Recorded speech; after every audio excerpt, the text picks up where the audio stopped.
One of my biggest fears about the success of XRP just evaporated overnight. In this video, I want to go over some breaking news that, in my opinion, is extremely bullish for digital assets like XRP. And guys, for a while, this was one of my biggest concerns about the success of this asset class. Like always, your support means so much to this channel. Thank you to everyone who takes the time to like these videos and subscribe to the channel. These two simple things really do help me out so much. Also, if you have any good place to buy some XRP, make sure to check out my favorite exchange uphold down in the description of this video. With that said, let's jump right into it, and I hope you guys enjoyed the content. Guys, at the end of the video, I also want to talk about something very important to understand when it comes to XRP's price. But like I said, what I want to share with you in this video for a while happened to be one of my biggest concerns with cryptocurrencies like XRP. And in my opinion, that just disappeared. And that comes off the back of two very interesting comments coming out of the White House. The first one I want to share with you from President Trump, and then break down exactly what this means. Many Americans are unaware that behind the scenes, the technical backbone of the financial system is decades out of date, many, many years out of date. You know that. Paul and others are straightening it out, but payments and money transfers are costly and take days or even weeks to clear. Under this bill, the entire ancient system will be eligible for a 21st century upgrade using the state-of-the-art crypto technology. Who would have thought we would have been saying that 2 years after? Guys, that's the first thing that I wanted to share with you, because obviously hearing that from President Trump, that they are literally putting things in place right now in order to upgrade the financial system using cryptocurrency is a very big deal. But the messaging didn't stop there. Take a listen to this. This is actually Trump's family talking about the same exact thing. Crypto is the fastest growing industry worldwide by far, bar none. Everybody in the world, if you look at the Middle East, if you look at all of Asia, if you look at all of South America, they're all running toward cryptocurrency. I mean, we have a financial system, Brian, that's broken. If you want to send a wire at 4:59 on a Friday afternoon, somebody's not going to get it until, midday Monday. How is our banking system, 9 to 5, Monday through Friday, doesn't make any sense whatsoever. If you want to go get a loan, you want to go buy a house. So guys, one of the most interesting things we're hearing is twofold. One of them, they're very focused on what I believe is the primary use case of a digital asset like XRP. Instantaneous settlement and liquidity. It's not gaming, it's not different cryptocurrency AI, it's not all these weird niche use cases of blockchain technology. No, it's the purpose of the XRP ledger, settling transactions quickly and efficiently. What Ripple has been doing since day one. Now, for the longest time, a lot of people said, you know what, there will be a better technology that comes up and disrupts cryptocurrency technology. Things like XRP, yeah, they're great now, but you're not going to need things like a digital asset in the future. But the truth of the matter is what you just heard is that's not what's taking place. And in fact, the cryptocurrency assets that we already hold, specifically assets that are working to upgrade the traditional financial system, are being poised and positioned to dominate the next generation rails of the financial system. For the longest time, I always thought that the biggest risk to cryptocurrency technologies and things like XRP would be that some new innovation would come out, making this asset class obsolete. That the regulators would just be able to hold it back enough where eventually we got to this new point where, oh, there's this other thing that's just way better than blockchain technology. But what we're seeing is that is absolutely not the case. And in fact, not only is the rest of the world jumping in head over heels to this technology, but the United States is now adamant on following suit. This is the first time I have ever heard a directed initiative to upgrade our current financial rails with DLT blockchain-based systems. And something else to note is it literally sounds like both what Trump said and Eric Trump said was literally written from Ripple themselves.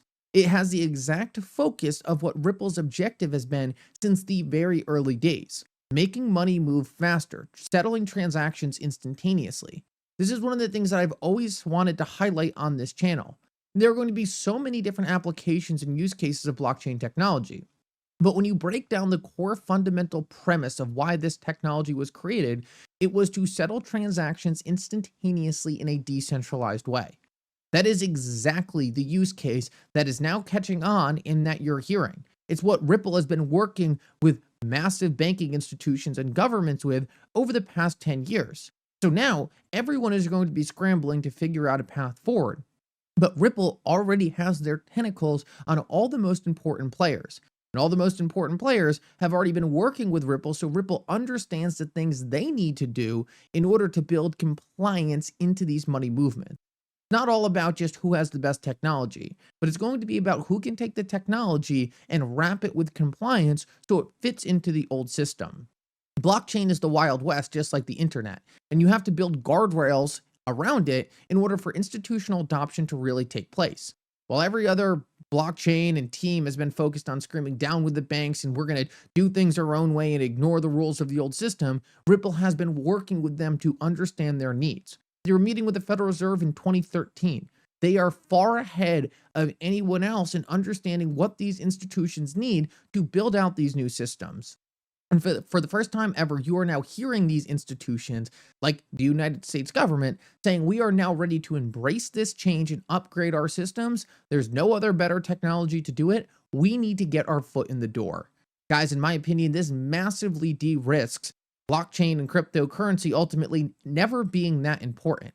We're hearing right now that not only is the rest of the world finding it's critical, but the United States is being forced to follow suit.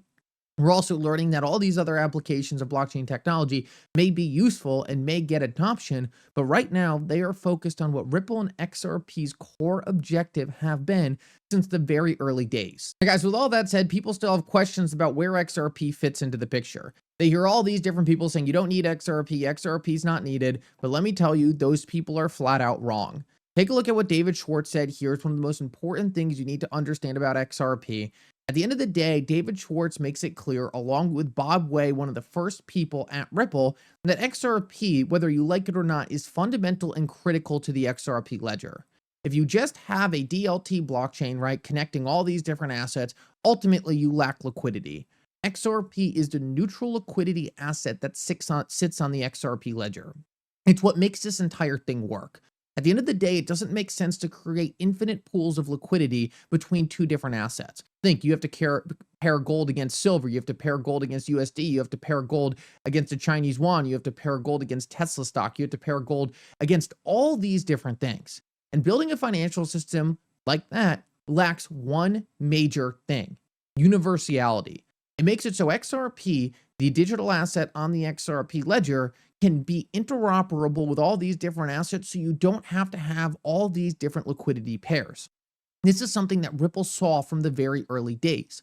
They knew that no matter what new technology you had, one of the biggest problems in the current financial system was the lack of liquidity between all these different assets. But if you could just make XRP liquid to all these different assets, you didn't have to go re-engineer everything and create all these different liquidity routes. Everything could be liquid to XRP. So people telling you that, oh, this is just a Ripple thing, oh, the XRP ledger doesn't really need XRP, you can do all these things without XRP, fundamentally don't understand one of the biggest problems that we face in the financial system. The lack of liquidity between all these different assets creates illiquid routes and slows everything down. You're going to need universal interoperability, and that's what XRP acts as on the XRP ledger, by creating an infinite source of liquidity that can be paired between all these different non-liquid assets. Guys, with that said, the last thing that a lot of people throw out XRP is, oh, well, it's underperformed Bitcoin, oh, blah, blah, blah, blah, blah. Oh, you should hold Bitcoin because XRP just goes to zero against Bitcoin. Guys, this is another huge misconception I hear in the cryptocurrency market. If you take a look at the all-time chart of XRP against Bitcoin, one thing is extremely clear.